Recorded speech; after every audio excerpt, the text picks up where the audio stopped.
everyone, and welcome back to Planet Zoo. We are once again working on our twisting taiga. Today we are building a timber wolf habitat.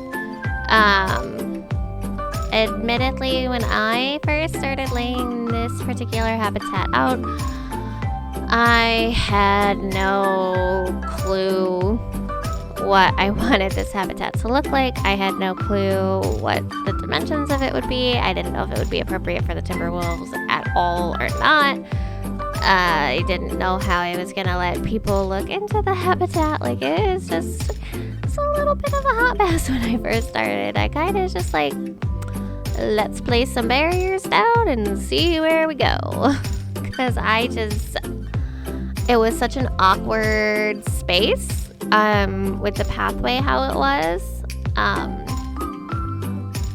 because I had laid out this pathway forever ago and I had built this terrain, and I don't really know why I did it the way I did it, but I was dealing with the consequences of my own actions.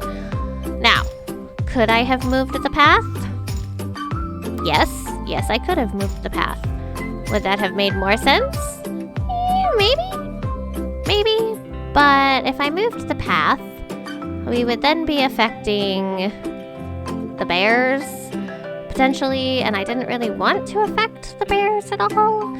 So I just kind of rolled with it and made this whole section timber wolves. And I was like, I hope this works.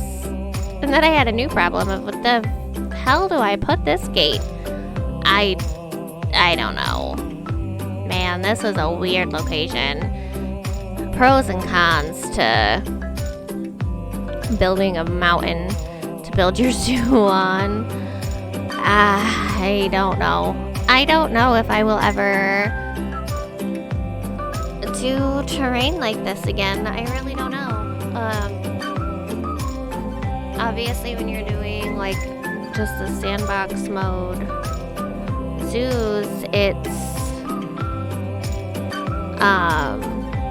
just this large flat area of whatever biome you've picked, and there might be a little bit of hill variation here and there, but it's nothing substantial.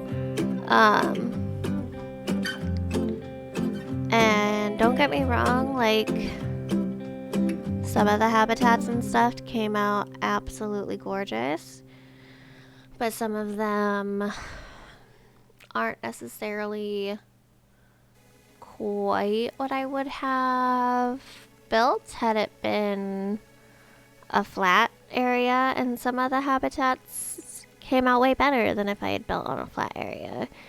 But like I said in the Himalayan brown bear video, we're at that point where, like, it's almost,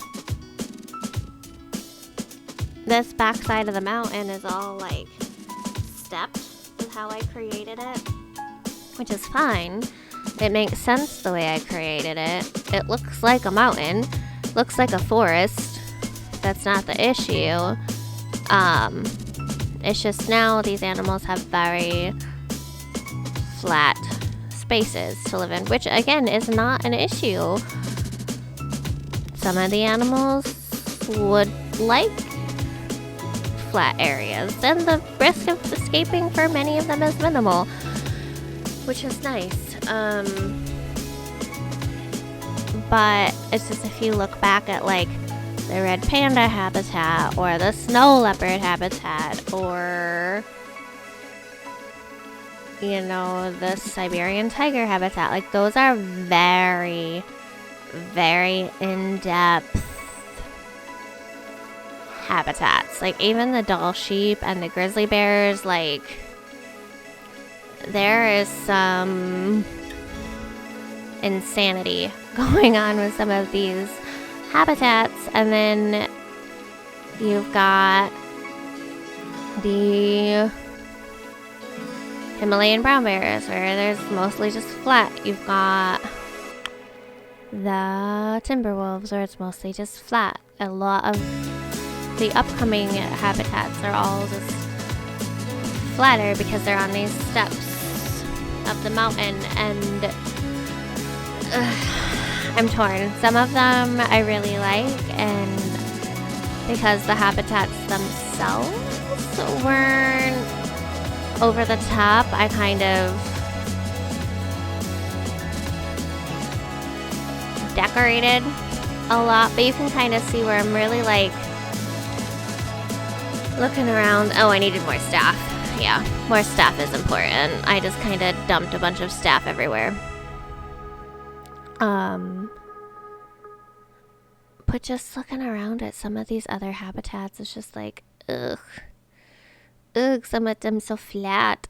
Like even the Japanese macaques are a little more in depth. I don't know. There's just, it's not. I just don't know how I feel about it. It's the moral of the story. Like there's nothing wrong with flat. Sometimes flat is great, but sometimes need a little bit more. And like I said in the last one, when it's flat, you put everything in you need, and then you're kind of like, alright, great. So I don't know. It's kind of, it's an interesting dilemma to have. The entire zoo looks beautiful, but the habitat is kind of plain. So I don't know. You'll have to let me know what you guys think. Like, because at this point, I've got a reasonable idea of, the animals that are left to build, about where they're gonna go, and I'm just looking at the terrain, and I'm like, if I suddenly build a mountain inside this habitat, it's gonna look so weird. Or like just thinking about it, and I'm like, I don't know how to build a hill in the side of a mountain and make it so the animals don't escape. Escaping animals. So it's an interesting thing, but I am super excited for the North America pack and getting some more taiga animals to add to our zoo. So that'll be fun. Those are upcoming as well. Like I said, I've got, at this point, as of recording this video, I've got a good idea of where the zoo is going, how we're gonna finish it out, that kind of stuff. So yeah, I'm excited. I'm inspired again, thankfully. It's been too long of a break from Planet Zoo. So thank you guys so much for watching, and I hope you enjoy the rest of the video. Bye guys, have a great day.